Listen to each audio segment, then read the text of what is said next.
A partir de la pandemia, muchas personas decidieron dejar sus hogares en las ciudades y mudarse a lugares más alejados de los grandes centros. Gracias a un mayor contacto con la naturaleza, se suponía que este tipo de vida sería más amigable con el medio ambiente. ¿Pero es realmente así? Te invitamos a conocer algunas curiosidades sobre la forma en la que nos organizamos en sociedad. De los 7.900 millones de personas que habitan el planeta, el 56% lo hace en ciudades. Esto no siempre fue así, sino que la proporción de población urbana se encuentra en aumento desde hace más de un siglo. De hecho, se espera que en 2050 dupliquen a los que residen en entornos rurales. Es más, si observamos toda la superficie emergida de la Tierra, podemos ver que en el 1,5% del territorio vive la mitad de la población mundial. ¿Esta ecuación es necesariamente mala? ¿Implica un riesgo para el medio ambiente? Se podría tener la intuición de que una vida alejada de los ruidos y la polución de la ciudad puede ser más beneficiosa para el planeta. No se trata de un detalle, ya que el aumento de la temperatura global es constante y genera cada vez más problemas en todas las latitudes. Sin embargo, está demostrado que agrupar a muchas personas puede ser muy eficiente. Un paisaje como este puede ser más saludable para el planeta que uno como este. Entre las ventajas de la vida urbana podemos señalar varias cuestiones. La primera es la relativa a los servicios y a la infraestructura. Es mucho más económico y sencillo brindar conectividad a muchas personas que viven en un espacio reducido, en comparación a esa misma cantidad de habitantes desperdigados en grandes territorios. Lo mismo sucede con la recolección de residuos, obras de infraestructura y el resto de los servicios. Al mismo tiempo, los aglomerados urbanos favorecen a que las personas tengan que trasladarse menos para ir a sus lugares de trabajo o para el resto de sus necesidades. No solo las distancias son más cortas y permiten traslados a pie o en bicicleta, sino que suele haber mejores opciones de transporte público y una menor dependencia del automóvil.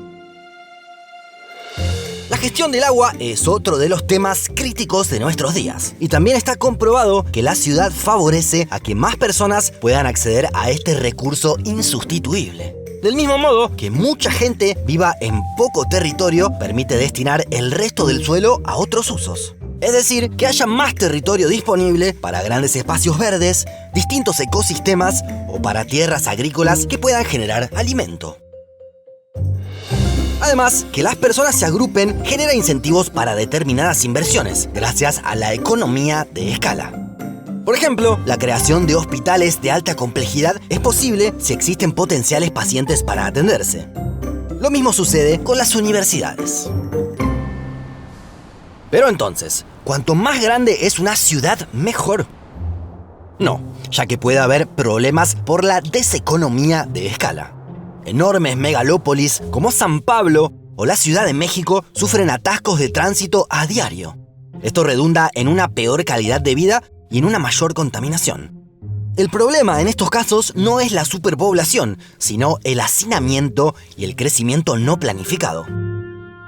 Pero puede haber otro conflicto distinto si no se proyecta de manera adecuada, que crezca la mancha urbana por encima de la densidad de población. Es decir, que nuevas tierras se destinen a que vivan personas, pero que la población sea escasa. Esto puede ser un problema, ya que las tierras dejan de estar disponibles para otros usos y son aprovechadas por pocos habitantes. Además, la distribución de los servicios hasta lugares más alejados será costosa. Aumentarán los traslados hacia los centros urbanos y habrá mayor uso del automóvil. Igualmente, para que una ciudad sea eficiente y ofrezca un buen nivel de vida, debe tener también espacios verdes. No solo para el esparcimiento, sino también para mejorar la calidad del aire y para equilibrar la temperatura. Entonces, ¿hay algún número de habitantes que sea el ideal para una ciudad? Liechtenstein y Burundi tienen un 14% de población urbana. Irlanda y Ecuador también coinciden entre sí en el porcentaje, lo mismo que Suiza y Santo Tomé y Príncipe, y que Brasil y Nueva Zelanda, que llegan al 87%. Sin embargo, el nivel de vida de esos países es muy dispar entre sí. Si vemos el PIB per cápita de cada uno, podremos apreciar las enormes diferencias. Es decir, que haya más o menos urbanización no necesariamente nos indicará qué tan rico o desarrollado es un país. Lo que sí es importante a la hora de pensar en la gestión de un territorio es determinar a qué se destinará ese lugar. Una ciudad que se dedica a la producción industrial necesitará mucha mano de obra y esto se contagiará a otras actividades, por lo que tiene sentido que allí se desarrolle una ciudad muy poblada con millones de habitantes. Pero también puede haber ciudades intermedias que sean muy eficientes. Por ejemplo, centros urbanos de 200.000 habitantes que brindan servicios al sector agropecuario. Incluso hay pequeñas localidades de algunas miles de personas que brindan servicios con un alto valor agregado y muy requeridos que pueden funcionar muy bien. Es el caso de Aspen, en Estados Unidos, que vive del turismo gracias al centro de esquí. En definitiva, lo que es importante es planificar el crecimiento.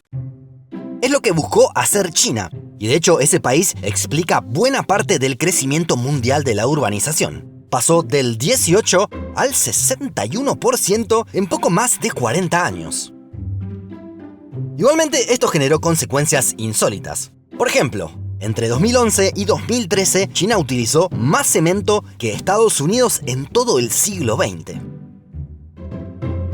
El mercado inmobiliario fue un gran motor del crecimiento económico chino. Se construyeron gigantescas ciudades incluso antes de que alguien fuera a vivir. La consecuencia de esta desmedida construcción es la aparición de enormes ciudades fantasma, en donde se encuentran estos edificios pero casi no viven personas. La más conocida es Kangbashi, en donde vemos estas edificaciones pero solo viven unos pocos miles de personas. Está claro que no es el mejor ejemplo para el futuro, pero a la vez es cierto que el 80% de la riqueza del mundo se produce en las ciudades, en ese 1,5% del que hablamos al principio. Por lo que si se gestiona y planifica de forma adecuada y si se integra con el resto del territorio destinado a otros usos, la vida en las ciudades puede favorecer a un crecimiento sostenible, que pueda ser amigable con el medio ambiente. Por último, nos gustaría conocer tu experiencia. ¿Cómo es el lugar en el que vives? ¿Te gustaría mudarte a otro entorno? Déjanos tu comentario. Te invitamos también a que seas miembro de Un Mundo Inmenso. Con una cuota mensual nos ayudarás a que sigamos realizando videos. También tendrás acceso a contenidos exclusivos.